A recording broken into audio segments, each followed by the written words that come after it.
અસુર કોને કયા કે જે કેવલ પોતાના પ્રાણોનું ભરણ પોષણ કે રક્ષણ કરે અને બીજાનું ઝટી લે, બીજાનું છીનવી લે, બીજાનો હક છીનવી લે, બીજાનું જે કંઈ પણ સંપત્તિ પદ બધું છીનવી લે, આ બધા વૃત્રાસુર.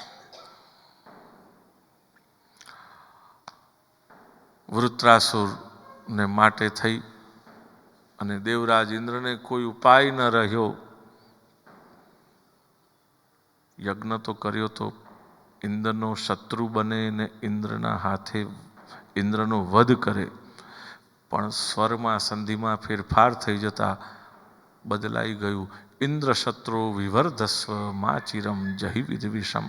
ઇન્દ્રનો શત્રુ બને અને ઇન્દ્રના હાથે વધ પામે, અને એ બીજું કોઈ નહીં પણ વૃત્રાસુર થયા કે જે દેવરાજ ઇન્દ્રના હાથે વધ પામ્યા. ભગવાને